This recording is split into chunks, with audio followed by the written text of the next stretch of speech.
야, 네, 오늘 수요일 저녁에 나오신 여러분들 환영하고 축복합니다.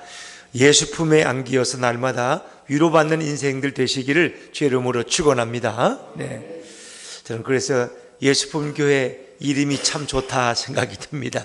그냥 찬송가에 나오는 이름이거든요. 예수 품에 안기어서 영영 위로받는 그런 은혜로운 인생이 얼마나 고귀한가 하는 것입니다. 자, 오늘 이 땅에 살아가는 많은 그리스도인들이 점차 잊어가는 하나의 사명이 있습니다. 우리에게 주어진 많은 사명이 있는데 점차 잊어가는 사명이 있다면 그게 뭘까요? 오늘 우리가 본문에서 읽었듯이 그것은 전도자의 사명입니다. 우리는 그저 예배 나오는 것으로 만족하고 또 이렇게 주일 예배 외에 또 새벽 기도나 또 다른 예배 나오면 참 내가 기특한 일을 했다, 우린 그렇게 생각할 수도 있습니다. 또 거기다 성경 공부를 하나를 추가를 하면 나는 꽤 괜찮은 크리스찬이라고 우리는 말할 수도 있을 것입니다. 그러나 오늘날 우리들이 어찌 보면 유기하고 있는, 잊어버리고 있는 사명이 있다면 그것은 전도자의 사명입니다. 오늘날 많은 그리스도인들은 이제 전도에 대한 더 이상의 별로 부담을 느끼는 것 같지 않습니다. 왜냐하면 이런 전도의 어려움, 또 전도해도 잘 안 되는 이런 장애물에 부딪힐 때마다 교인들이 자꾸 낙심해요. 또 요즘에 이렇게 사회적인 환경이 별로 전도할 분위기가 되지 못하는 것 같아서 목사님들도 그렇게 열심히 전도하는 말을 사실은 잘 안 해요. 왜? 해봤자 서로 괴롭거든요. 서로. 교인들도 듣면서 괴롭고, 또 전도할 줄 누가 몰라 그러나 그 전도가 어려운 걸 어떻게, 전도가 안 되는 걸 어떻게, 이런 마음들이 누구에게나 있다는 것입니다.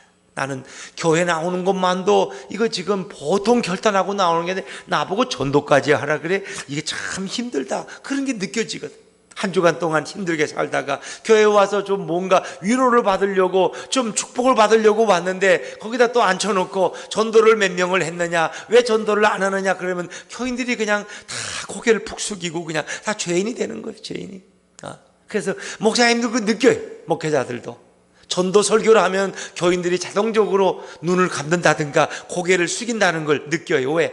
전도에 대해서 자신 있는 분이 별로 없거든요. 그래서 늘 우리가 죄의식을 갖고 살아갈 때가 많이 있다는 거죠.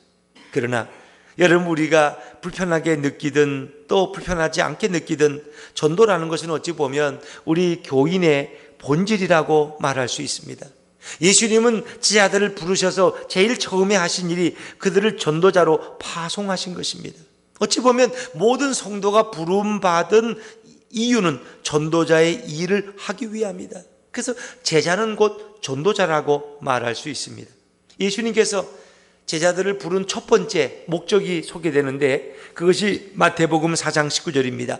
베드로와 요한을 부르실 때 호숫가에서 부르실 때 뭐라고 말씀하십니까? 말씀하시되 나를 따라오너라, 내가 너희로 사람을 낚는 어부가 되게 하리라. 고기를 낚는 어부의 생활을 베드로와 요한은 몇십 년을 해왔는데 이제 그들을 사람 낚는 어부로 부르시겠다는 것은 누가 봐도 이것은 전도자로 부른다는 것을 의미하는 것입니다. 또 전도의 이 사명, 복음 증거하는 일은 오늘날 교회의 가장 중요한 사명이라고 할 수 있습니다. 어찌 보면 교회가 존재하는 이유는 복음을 증거하기 위해서, 한 영혼이라도 구원하기 위해서. 우리가 그래서 예전에 가장 많이 쓰는 비유가, 교회는 뭐냐, 이 망망대해에 떠가는 방주와 같다, 배와 같다. 이 망망대해에 수많은 사람들이 빠져서 죽어가고 있는데 이 바로 방주가 교회가 되어서 그들을 구원하는 역할이 바로 교회의 사명이다. 우리는 이렇게 이야기를 많이 한 그런 때도 있었습니다. 여러분, 어찌 보면 주님이 우리에게 말씀하시는 가장 중요한 성도의 사명, 또 교회의 본질은 바로 전도라고 말할 수 있겠죠. 사도행전 1장 8절에 보니까 성령을 우리에게 부어주시는 목적이 무엇입니까? 예수님 말씀하셨어요. 오직 너희에게 성령이 임하면 너희가 권능을 받고 예루살렘과 온 유대와 사마리아와 땅끝까지 이르러 내 증인이 되리니. 이 증인이라는 것은 전도자가 된다는 것이거든요. 그 증인은 바로 예수님의 부활의 증인이고 복음의 증인이 되는 것을 의미하는 거죠. 십자가의 증인이 되는 거죠. 예수님이 십자가에 죽으신 이유는 무엇입니까? 우리 만 인류를 죄에서 구원하기 위해서. 그러니까 이 증인된다는 것은 누가 보아도 이것은 복음의 전도자가 되는 것을 의미하는 거죠. 또 예수님의 마지막 유언의 말씀을 꼽으라면 우리는 대위임, 마치 참 놀라운 주님의 선포가 마태복음 28장 19절에 소개되지 않습니까? 그러므로 너희는 가서 모든 민족을 제자로 삼아 아버지와 아들과 성령의 이름으로 세례를 주라 하는 그 말씀은 누가 보아도 전도에 대한 주님의 명령인 것입니다. 자, 오늘 주님께서는 이제 제자들 12명의 제자를 부르셔서 그들을 훈련시키는데 그들에게 한 첫 번째 일은 나가서 전도하는 것입니다. 복음을 증거하는 것이었습니다. 어찌 보면 오늘 이 말씀은 오늘 우리들의 잊어버렸던 사명을 다시 되새기고 다시 깨닫게 하는 그런 능력의 말씀이 될 줄로 믿습니다. 자, 오늘 예수님께서는 제자들을 파송하는데 몇 가지 조건들을 가지고 말씀하십니다. 우리는 오늘 이 본문을 가지고 좀 다시 되물었으면 좋겠다 생각이 듭니다.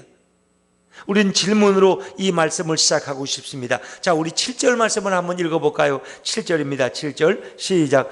12 제자를 부르사 둘씩 보내시며 아멘. 자, 예수님은 12 제자를 둘씩 짝을 지어서 보냅니다. 왜 예수님은 3명씩 짝을 짓지 않고 상급줄은 강한데 또 혹은 4명씩 짝을 지면 더 강한 팀을 만들 수 있는데 왜 하필이면 둘씩 짝을 지어서 파송하셨을까? 우린 이런 의문을 가져볼 수 있습니다. 왜 둘일까? 왜 3명이면 안 되나? 그렇습니다. 여러분, 둘씩 짝을 지어 보내는 것은 유대인의 전통 때문입니다. 유대인들은 먼 길을 갈 때 혼자 가지 않고 둘, 셋이 함께 모여서 가는 풍습이 있습니다. 왜냐하면 그 당시에 안전한 길은 별로 없기 때문에, 또 그들이 법정에서 어떤 증인의 그 증거의 효력을 발휘하려면 최소한 2명 이상이 그 사건을 목도해야 됩니다. 그러니까 한 명이 그걸 봤다, 그거는 법정에서 증거가 될 수 없습니다. 적어도 2명 이상이 그 사건을 목도해야지 그들이 증인의 효력을 가질 수 있다는 것입니다. 그래서 둘씩 짝을 지어 보내는 것은 유대인의 풍습 때문입니다.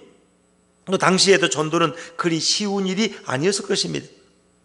유대교가 지배하는 지하에서 기독교의 복음, 예수의 복음을 전하는 것 자체는 매우 두렵고 떨리는 일이었을 것입니다.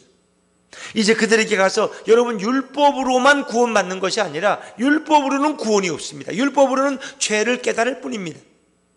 그리고 율법을 다 지킬 자도 없습니다. 오직 예수 그리스도, 하나님의 아들이신 우리의 구세주 메시아 예수님을 믿어야 구원받을 수 있다고 하는 것은 유대인들에게는 매우 저항감을 주는 그런 복음이었을 거예요. 어찌 보면 그것은 몰매 맞을 일이었고 유대교에 대한 정면 도전과 같은 것입니다. 이 두렵고 떨리는 전도자의 사명을 감당하는데 혼자 간다는 것은 매우 위험한 것입니다. 떨릴 수 있는 것입니다. 그러나 적어도 둘은 서로 의지가 될 것입니다. 한 사람이 낙심해도 한 사람이 그를 격려할 수 있는 것입니다. 한 사람이 전도할 때 또 한 사람은 뒤에서 기도로 도울 수 있습니다. 한 사람이 말이 막히면 또 다른 사람이 옆에서 도울 수가 있는 것입니다. 그래서 예수님께서는 그들을 둘씩 짝을 지어 보내셨다는 거예요. 여러분, 제자들도 보면은 늘 둘씩 짝을 지어 갑니다. 바울과 함께 가장 오래 사역한 인물은 바울과 함께 간 실라입니다. 실라. 그들이 어디입니까? 마케도냐 지역에 갔을 때 거기서 귀신 들린 한 여인을 고쳐주고, 그리고 그들은 억울하게 지하 감옥에 갇히잖아요. 그때 그들이 한밤중에 바울과 실라 거기서 하나님을 찬양하죠. 하나님을 찬양하며 기도할 때 옥문이 열리고 족쇄가 풀리는 기적을 경험하잖아요. 그래서 제자들도 늘 둘씩 짝을 지어서 전도 여행을 떠나곤 했다는 것입니다. 오늘 예수님께서도 비록 그것은 단기간이었지만 둘씩 짝을 지어 전도하는 사명을 주었습니다. 오늘날도 마찬가지입니다. 우리가 두 사람이 마음이 합하면 적어도 우리는 전도하는 일에도 힘을 낼 수 있죠. 또 기도하는 것도, 홀로 기도하는 것도 좋지만 둘씩 짝을 지어 함께 기도하면 그것은 큰 힘을 얻을 수 있습니다. 저는 우리 교우들이 서로에게 정말 좋은 믿음의 유익을 나누고 서로에게 힘을 불어넣어 줄 수 있는 신앙의 동지들 되고 신앙의 짝이 될 수 있기를 주의 이름으로 축원합니다. 나 홀로 예배하고 기도하고 전도하고 봉사하는 것도 중요하지만 우리가 함께 동역자가 함께 있을 때 그 일은 더 즐겁고 기쁘게 감당할 수 있는 것입니다. 자, 예수님은 둘씩 짝을 지어서 그들을 파송하십니다. 자, 그것만이 아니죠. 자, 8절 말씀을 한 번 더 읽어볼까요? 8절과 9절입니다. 8절과 9절 시작. 명하시되 여행을 위하여 지팡이 외에는 양식이나 배낭이나 전대의 돈이나 아무것도 가지지 말며 신만 신고 두 벌 옷도 입지 말라 하시고. 아멘. 맨발로 갈 수는 없잖아요. 그러니까 신발 한 켤레는 신고 가라는 것입니다. 그리고 지팡이 외에는 아무것도 가져가지 말라. 양식도 가져가지 말고 뭘 담는 배낭도 필요 없고 전대 안에 돈도 필요 없다는 것입니다. 그냥 오직 지팡이만 들고 가고 신발만 신고 가고 옷도 한 벌만 입고 가라. 여러분, 그것이 일주일이든 이주일이든 단기간이든 장기간이든 적어도 그들에겐 양식도 필요했을 거 아닐까요? 그런데 왜 예수님께서는 그들이 가장 간소한 차림으로 전도 여행을 떠나도록 했을까? 이것을 우리가 같은 연관된 마태복음 10장 10절에 보면은 또 누가복음 9장 3절에 보면 지팡이도 가지고 가지 말라 그럽니다. 지팡이조차도 가지고 가지 말아라. 왜 지팡이도 가지고 가지 말라 그랬을까? 그 이유는 간단합니다. 여기서 말하는 지팡이는 보호를 목적으로 하는 목자들의 지팡이입니다. 다시 말하면 양떼들을 늑대가 공격해 올 때 그 늑대들을 물리치는 무기가 될 수 있는 몽둥이 같은 것, 이런 건 가져가지 마라. 몽둥이, 자기를 보호하는 무기가 되는 그런 지팡이는 가져가지 말라는 것입니다. 그러면 오늘 이 마가복음에서는 지팡이를 가지고 가라 그래요. 그럼 여기서 말하는 그 지팡이는 어떤 의미냐? 그건 다른 의미라. 그것은 다시 말하면 그것은 보행에 도움을 주는 여행의 도구로서의 지팡이입니다. 걸어갈 때 먼 길을 걷다 보니까 다리도 아프고 힘들어서 그저 보행에 도움을 주는 그런 지팡이 정도지 어떤 무기가 될 만한 그런 지팡이는 아니라는 것입니다. 사실 그 당시에 밤에는 한기가 들어오기 때문에 두 벌 옷도 필요했지만 예수님께서 그것마저도 거부하십니다. 자, 그들은 왜 지팡이와 신만 가지고 떠나라고 말씀하셨을까? 여기에는 어떤 긴박성이 있다는 것입니다. 복음의 긴박성.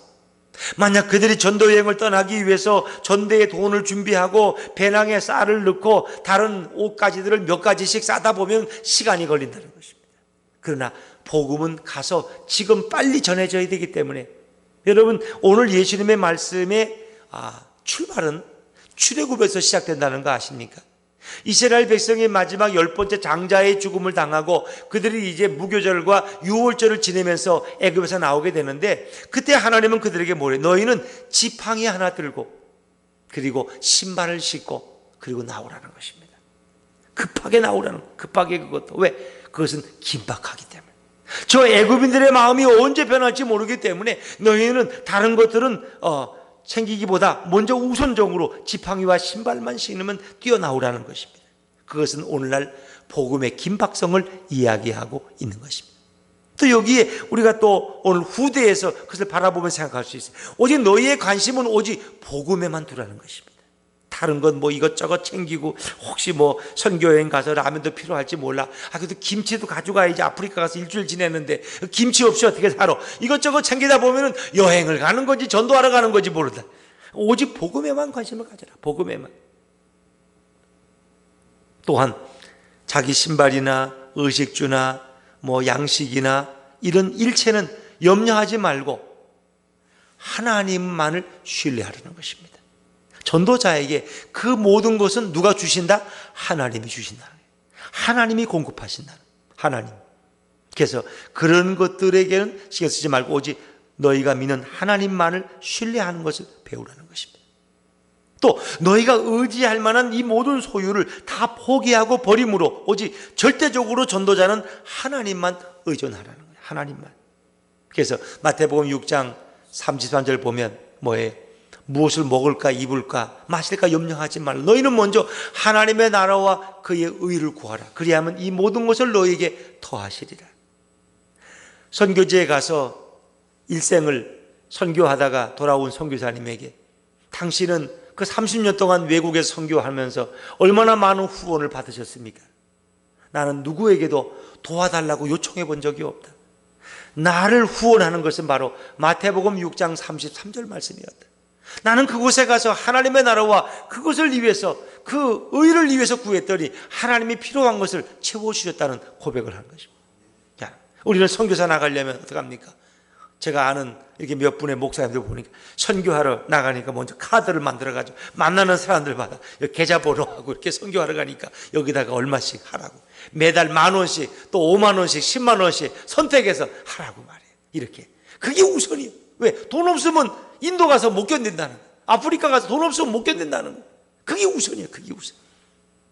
여러분, 그게 우선일까요? 우리는 복음을 들고 나아갑니다. 그것은 하나님이 채워주신다. 하나님이 채워주신다. 하나님만을 절대적으로 의존하기 위해서는 배낭이나 전대의 돈이나 이런 것에는 신경 쓰지 말아라. 오직 하나님만을 믿고 나아가면 하나님이 어떻게 역사하시는지 너희는 경험할 수 있을 것이다. 또 제자들은 어디에 가든지 숙식을 제공받을 만한 고난을 가지고 있다. 왜? 제자들은 예수님을 대행해서 가는 거거든. 그렇기 때문에 그들은 당연히 숙식을 제공받을 특권을 가지고 나아간다는 것입니다. 오늘도 우리 그렇습니다. 오늘도 하나님 주신 사명들을 감당하는 우리 믿음의 사람들이 너무 지나치게 우리의 먹을 것과 입을 것과 삶의 어떤 온전한 준비에 대해서 신경을 쓰다 보면 오히려 그 물질을 쌓아놓고 물질이 더 믿음직스럽고 물질이 내게 평안을 주는 것이지 그것이 예수님이 주는 것인지 하나님이 주는 것인지 헷갈릴 수도 있다는 것입니다. 물론 우리에게 필요한 의식주나 물질이나 환경은 필요할 것입니다. 그러나 나를 먹이시고 나를 입히시는 분은 오직 여호와 하나님이시고 우리 예수님인 것을 믿으시기를 바랍니다. 혹 누구를 통해서 내게 주셨더라도 그건 예수님께서 누구를 역사하셔서 나를 주신 거예요. 내가 직장에 나가서 일해서 월급을 받아 생활을 한다고 하더라도 예수님께서 내게 좋은 직장을 주셨고 그 직장의 사장을 통해서 내게 월급을 주시는, 내가 사업을 내서 생활하더라도 예수님께서 내 사업의 모든 터전을 예수님께서 마련해 주셨다는 이 고백이 중요한 것입니다. 우리의 모든 섭리, 우리의 모든 한 가지 한 가지 모든 행동과 생각과 이 모든 결단들은 우리 예수님께서 간섭하시고 우리 성령님이 인도할 줄로 믿습니다. 우리 입술에 있는 고백이 달라져야 되는 것입니다. 우리는 누군가가 내게 어떤 은혜를 베풀었을 때 참 고맙습니다 집사님, 참 감사합니다 하고 그 집사님에게 감사하고 끝날 수도 있어요. 그래서 사실은 우리의 감사는 그 집사님을 통해서 우리에게 은혜를 베풀게 하신 우리 예수님께, 하나님께 먼저 감사할 수 있기를 주의 이름으로 축원합니다. 집사님을 통해서 하나님, 저 집사님을 통해서 제게 이렇게 은혜를 주셔서 감사합니다. 그리고 집사님께 혹시 감사를 하더라도 우리 예수님께서 집사님의 마음을 움직여서 제게 이렇게 은혜를 베푸시니 참 우리 주님이 너무 놀랍습니다. 우리 주님을 찬양합니다. 우리는 이런 고백이 돼야 돼. 어떤 우리 주님이 누군가를 통해서 우리에게 돋보이고 우리의 역사하시고 있고 우리를 이끌어가고 계신다는 고백인 것입니다. 자, 우리는 또 한 가지 주님의 말씀을 또 생각해 볼 수 있는데 10절 말씀을 한번 읽어볼까요? 10절입니다. 10절 같이 읽죠. 시작. 또 이르시되 어디서든지 그곳을 떠나기까지 거기 유하라. 아멘. 그랬어요. 자, 예수님은 너희가 어떤 마을에 들어가서 어느 집에 들어가면 그 마을을 떠나기까지는 너가 머무르는 집을 옮기지 말라는 것입니다. 한 집에 머물면 계속 그 집에서 의식주를 해결하면서 전도하다가 다른 동리로 가라는 것입니다. 그 왜 그랬을까요? 우리 인간이기 때문에 혹 어떤 집에 가서 숙식을 제공받는데 그 집이 좀 생활이 넉넉지 않은 집에서 좀 불편하고 좀 음식도 맞지 않고 잠자리도 원만하지 않은데 저 옆에 보니까 더 부요한 집이 있고 음식도 아주 훌륭한 집이 있어. 그래 그냥 절로 가야 되겠다고, 못 살겠다고 짐 싸들고 가버리면 이 사람은 얼마나 시험이 들겠느냐. 그것이 주님이 인도한 곳이 부요한 사람의 집이든 중산층이든 가난한 사람의 집이든 한 집에 머물면 계속 그 집에 머물라는 것입니다. 혹 전도자가 이 동네 정도로에 가서 복음을 전하면서 이 집 저 집에 머물러서 구설수에 올라서는 안 된다는 것입니다. 내가 어떤 집에 가서 주님이 그 집으로 인도하셨다면 그 동네를 떠날 때까지 계속해서 그 집에 머무르라는 것입니다. 이것은 바로 자신의 안일과 안락을 버린 하나님의 일에만 전심하는 사명자의 태도를 우리에게 말씀해 주고 있는 것입니다. 불필요한 오해를 받지 말라는 것입니다. 그리스도인다운 태도로서 한 가정에서 숙식을 제공받는다면 그 집이 거부하지 않는 한 그 집에 머물다가 다른 동리로 갈 때 떠나라고 주님은 말씀하십니다.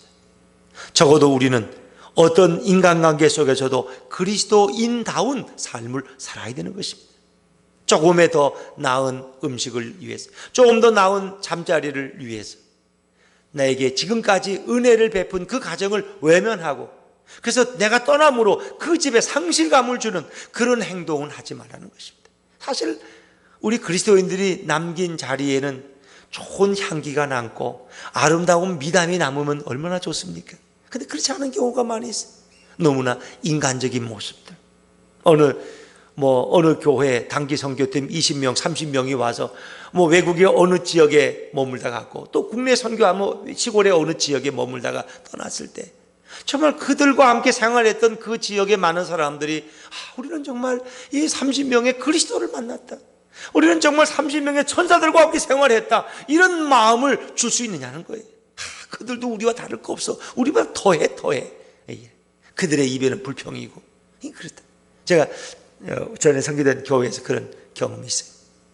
청년들이 한 40명 이렇게 국내 어느 해남 지역, 저쪽 어디 이제 바닷가 지역이 낙후된 곳으로 복음을 전하러 갔어요. 그래서 한 일주일 동안 이제 진을 치고 거기서 이제 머물면서 지역 봉사도 하고 전도도 하고 노인들 이발도 해드리고 목욕도 시켜드리고 또 어려운 가정에 도배도 해드리고 이런 봉사, 또 밭에 가서 또 풀도 뽑아드리고 이런 봉사를 청년들이 하는 거 참 좋은 일이죠. 그런데 그 화장실을 이렇게 들어갔는데 그 이제 좀 장애가 있는 자매가 하나 있었어요.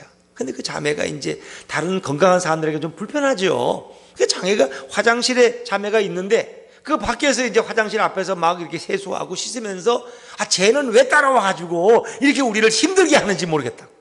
쟤는 왜 따라와가지고 다리도 불편하고 다른 사람들이 도와줘야 될 입장인데 안 오면 좋잖아. 이런. 그랬더니 걔가 하필이면 그때 또 화장실에 앉아있다가 그 일 들은 거예요. 그리고 그 끝나고 돌아와서는 이 자매는 교회를 떠났어요. 벌써 한 10년이 돼 가는데 교회를 떠났어요. 그건 부모가 무슨 말을 해도 안 돼. 그런 교회에 대해서 마음을 닫았어. 오히려 잘못된 이 선교가 오히려 같이 동행했던 멤버들의 마음을 닫게 만들고 신앙을 떠나게 만들어. 하물며 그들의 잘못된 모습이 마을 사람들에게 오히려 그리스도의 영광을 가리는 일들이 얼마나 많이 있냐는 거예요. 그러니까 우리는 참 조심해야 돼. 우리를 세상 사람들에게 우리 크리스찬의 모습을 어떤 것을 보여줄 수 있느냐 하는 것입니다. 참 우리가 조심해야 돼. 저는 그런 술이나 담배나 이런 것들이 무슨 구원과 연관된다고 생각하지는 않습니다. 그런 건 이제 자기 나름의 건덕의 생활이고 자기의 건강의 생활이고 또 자기가 어떤 신앙의 유익을 위해서 끊고 그럴 수 있다고 봐요.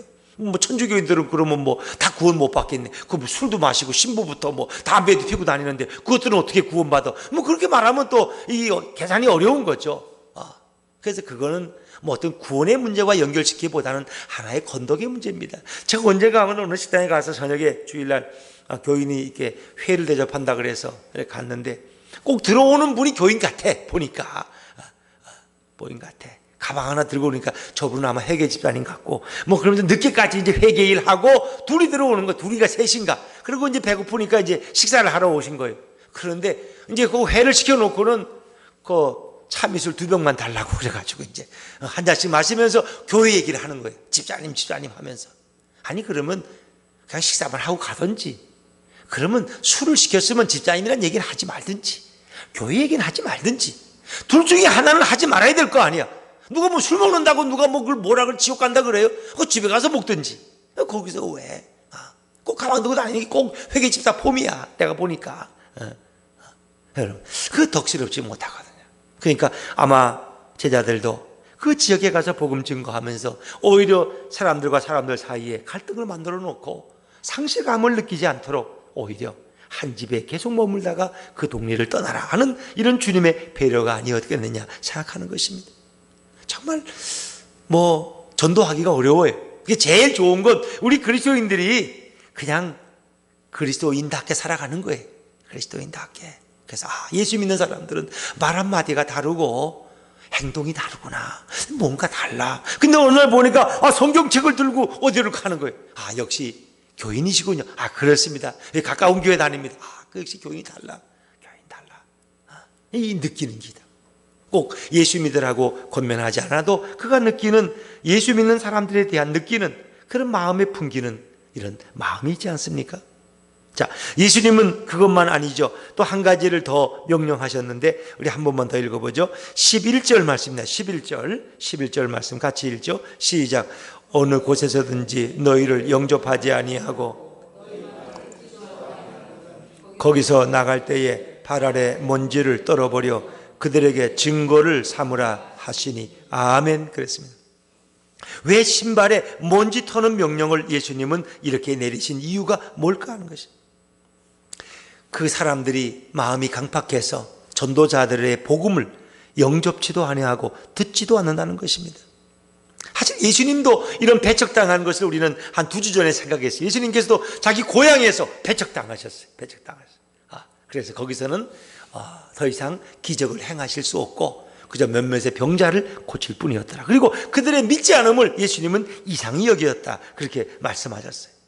그들의 마음이 닫혀서 복음을 영접하지 않는 사람들이 있다는 거죠. 여러분, 결국 그들이 복음을 영접하지 않으면 뭐예요?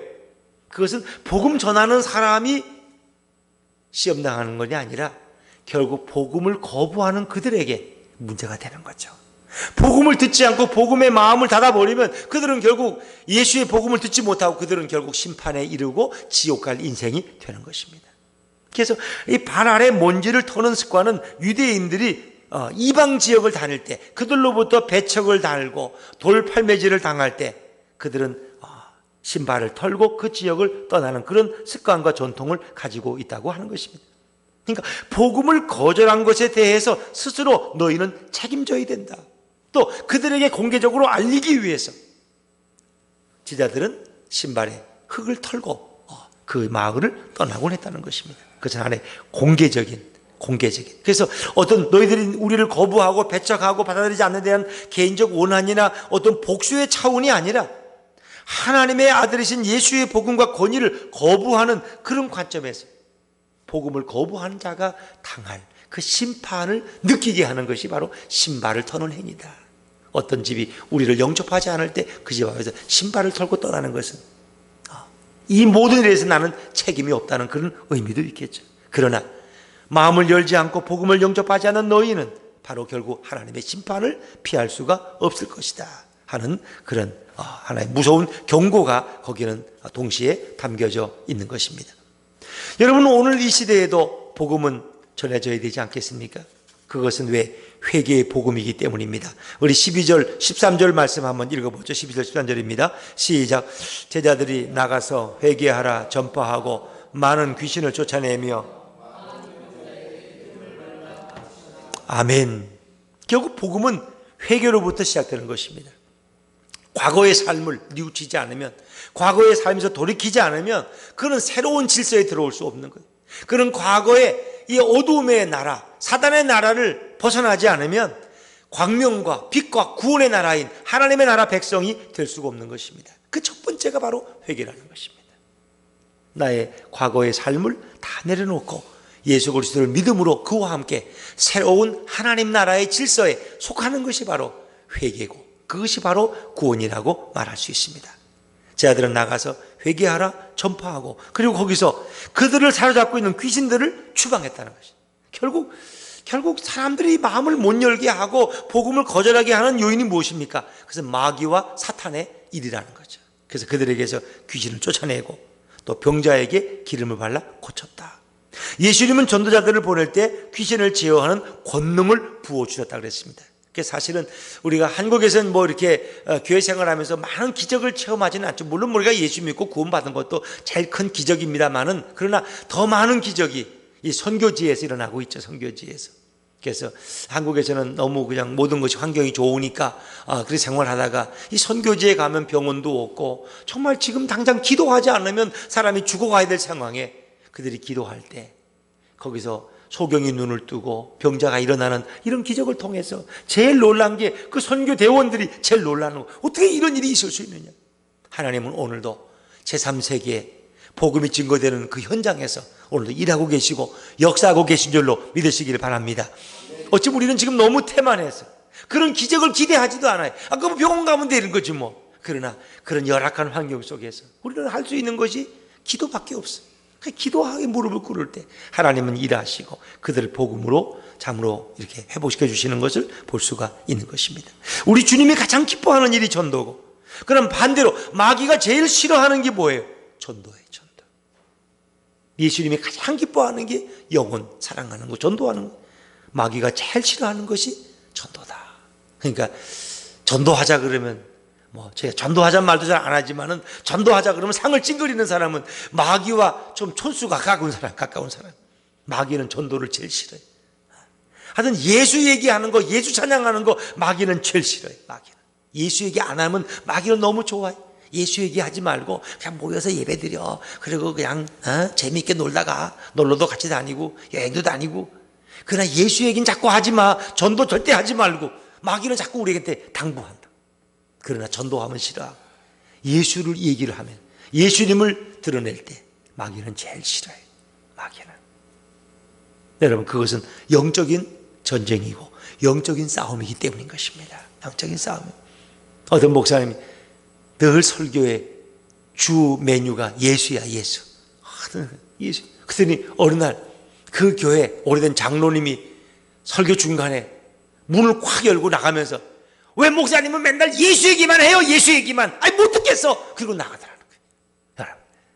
여러분, 성경은 예수님에 대한 얘기만 하는데 왜 예수 얘기하는 게 그에게는 거부감이 될까? 그건 한번 물어봐야 돼. 정말 그분이 예수 믿고 구원받는 게 맞는지.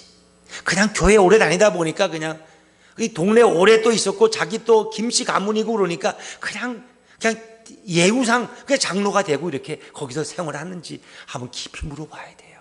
오히려 그분에게는 그것이 구원의 기회가 될 수 있어요. 내가 정말 예수를 아는가? 내가 믿는 예수는 도대체 어떤 예수인가? 어떤 예수인가? 정말 나를 구원하시는 예수인가? 십자가에서 나를 위해 죽으신 그 예수를 믿고 있는 것인가? 아니면 주기도문하고 마지막 부르는 그런 예수 이름인가? 기도할 때 마지막 끝내는 예수님 이름으로 기도합니다. 그런 정도인가 말이에요. 한번 자문해 봐야 돼요. 생각외로 이 시대에 많은 크리스찬들이 예수님을 모르고 예수를 거부하는 크리스찬들이 너무나 많아요.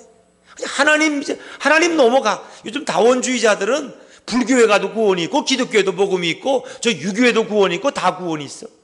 하나님 다 같은 하나님이에요. 그냥 하나님인지 그냥 신이시여. 근데 예수라고 말하면 잘 몰라요. 예수. 하나님이라고 하면 다 통해. 근데 예수는 잘 몰라요. 왜? 하나님은 모든 다 종교들이 다 하나님이라고 부르거든. 그러나 예수님을 바로 알아야 하나님을 바로 아는 거예요. 왜? 하나님의 속성은 예수님을 통해서 다 드러나고 있는 줄로 믿습니다. 구약 성경은 예수님에 관해서 말씀하고 있는 거예요. 구약 성경은 예수님에서 우리가 아는 게 신약에 복음서 마태, 마가, 누가 얼마나 돼요? 얼마 없어요. 그것도 중복된 얘기가 많아요. 그러니까 예수님을 잘 모르는 거예요. 그러나 구약의 창세기부터 말라기까지가 다 예수님에 대해서 말씀해요. 예수님에 대해서. 그러면 예수님이 얼마나 위대하신 분인지, 그분의 놀라운 지혜와 그분의 그 성품과 그분의 그 말씀들을, 우리는 그분의 사역들을 우리는 깊이 개성할 수 있어요. 그럴 때 예수님을 말하지 않을 수가 없는 거죠. 오늘도 예수님은 우리가 전도자가 되기를 가장 기뻐하십니다. 오늘 한국교회가 회복해야 될 것도 바로 전도하는 이 열정이고 이 마음일 것입니다. 우리가 잘 알고 있는 그런 이야기입니다만은, 어느 그 예배학을 전공한 교수님이 그의 책 서문에 그런 이야기를 썼어요. 어느 그 경치가 좋은 섬 마을이 있었는데 바닷가 마을이에요. 근데 그 마을에 여름이 되면 피서 오는 사람들이 있어서 이제 가끔 이렇게 위험한 일을 당하니까 그 마을에 자원에서 몇 사람이 나와서 이제 구조대가 된 거예요. 그러니까 누가 물에 바다에 빠지면 뛰어들어가서 그를 건져내고, 그런데 집도 없고 아무것도 없어요. 그냥 텐트 하나 치고 나무 그늘에 있다가 누가 빠졌다 그러면 뛰어들어가서 맨몸으로 구해내고 이렇게. 그러니까 정말 이분들이 사명을 가지고 열심히 일했기 때문에 그 섬마을에 피서지는 소문이 나기 시작했어요. 거기 빠졌던 사람들은 100% 다 구원받았다. 왜? 구조대가 늘 살피고 있기 때문에 그분들이 얼마나 열정을 가지고 있는지 거기 누구든지 안전하다. 소문이 나니까 전국의 사람들이 몰려들기 시작했어요. 그러니까 상인들도 몰려들고 거기다 집을 짓고 아주 근사한 건물을 세웠어. 그러다 보니까 구조대가 너무 고생만 하는데 이분들을 위해 집을 하나 짓자. 그래가지고 이분들이 쉬는 시간에는 당구도 좀 칠 수 있게 하고 또 자기 근무 끝나면 술도 한잔 하도록 바도 좀 만들고 또 좀 즐겁게 좀 스트레스 풀도록 좀 이렇게 춤도 추고 수 있게 이렇게 좀 음악도 좀 틀 수 있게 만들고 이렇게 해서 많이 혜택을 줬어요. 그런데 그때부터 구조대원들은 그저 모이면 뭐예요? 당구 치고 그리고 술 먹고 노래하고 잡담하고 거기에만 관심이 있지 누가 나가서 바다를 살피는 사람이 없어. 바다에 빠지면 여지없이 죽는 거예요. 왜? 그 골든타임을 놓치기 때문에. 꺼내놓고 나면 이미 죽어 있는 거예요. 그때부터 흉흉한 소문이 떠들어서 그 섬을 찾던 사람들은 하나씩 발길이 끊어지기 시작했어. 결국 그 피서지는 아무도 찾아오지 않는 쓰레기만 놔둔 가장 황량한 섬이 되고 말았습니다. 누구도 거기에 올 수 없는. 그것이 바로 뭐냐? 현대교회를 말한다는 것입니다. 초대교회는 영혼을 구원하는 일에 모든 것을 다 걸었습니다. 거기에 최선을 다했습니다. 기도하고 전도하고 기도하고 예수의 복음을 증거했는데 현대교회가 하는 일은 야 전도해야 부흥되냐? 건물을 줘. 건물만 크게 지면 되는 거야. 자기 상가에는 사람들이 안 와. 땅 사가지고 건물 줘야 사람들이 몰려. 그것만 연구했어. 건물 지고 교인들 교회 오면 외롭지 않게 카페 만들고 잘 먹이고 여행 다니고 이렇게 해서 교인들 교회 오면 즐겁고 거기에만 관심을 쓰지. 정말 교인들이 한 영혼이 주님이 십자가에서 죽으신 그 영혼들로 보이지 않고 교인들을 보면 헌금 내러 왔구만.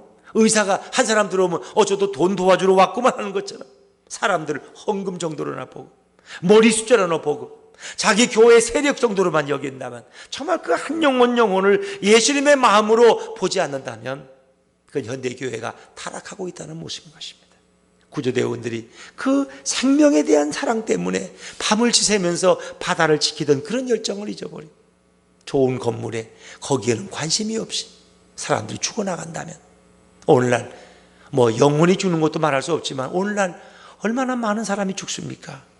우울증이라고 합니다만은 정두원 국회의원도 그렇고 이런 사회 유명 인사들이 이런저런 일로 죽으면 또 그냥 좋은 핑계가 우울증이 있고 좀 약간 정신병력이 있고 이래가지고 다 그렇게. 요즘은 또 자살 사이트가 생겨가지고 그냥 또 거기 3명 4명 모여가 집단으로 또 자살해. 그게 우리가 신문에 보도 안 되는 건 이루 말할 수 없이 많다는 거 아세요? 실제 신문에 보도되고 인터넷 나오는 것은 10분의 1도 안 됩니다. 얼마나 많은 사람이 죽고 얼마나 많은 젊은이들이 희망을 잃어버리고 직장도 없이 그렇게 자살을 길을 택하는지 아무도 몰라요. 왜 그러냐? 왜 이렇게 영혼들이 죽어가냐? 한국 교회가 영혼을 사랑하지 않기 때문에 더 이상 구조에는 관심이 없고 어떻게든 좀 비대해지고 어떻게 좀 건물을 짓고 어떻게 좀 교인들을 많이 모아서 좀 이렇게 이름을 낼까? 바벨탑을 지어서 이름을 내는 것처럼. 그래서 더 하여튼 여러 가지로 어려운 시대죠. 오늘 우리 한국 교회가 영혼 사랑의 마음을 저는 되찾아야 된다고 봅니다. 물론 1년 헌금이 400억이라고 하고 세습 때문에 자꾸 텔레비에 나오는 명성교회도 물론 나름대로 전도하고 사람들 많이 모으잖아요. 그렇게 해서 큰 10만 명이 되는 교회라고 그러는데 정말 주님이 보실 때 그 교회를 뭐라고 평가할 수 있을까? 우리는 모르죠. 그러나 그것이 개척교회이든 그것이 몇만 명이 모이는 교회든 정말 얼마나 영혼들을 사랑하는 주님의 마음이 그 교회 교인들의 마음속에 담겨져 있느냐 하는 것 우리 한번 깊이 생각해 봐야 됩니다. 사람이 많이 모인다고 거기가 구원받는 곳이 아닙니다. 사람이 적다고 해서 예수님이 외면한 교회가 아닙니다. 주님이 임재해 있는 교회. 정말 영혼을 사랑하는 마음으로 우리가 한 사람을 위해서 눈물을 흘리고 그들을 위해 사랑으로 베풀고 함께 주님의 마음으로 사랑을 나누는 그런 아름다운 공동체가 이 시대에 필요하지 않겠습니까? 그럴 때 교회를 찾는 사람들은 희망을 발견하고 새로운 미래를 위해서 도약할 수 있지 않겠습니까? 오늘날 젊은이들이 죽어가고 사회 유명인사들이 죽어가는 이 죽음의 시대 속에서 다시 복음의 불꽃을 피우고 복음의 희망을 이 땅에 세울 우리 한국교회와 또 우리 예수분께 성도님들이 다 되시기를 주의 이름으로 축원합니다. 기도하겠습니다.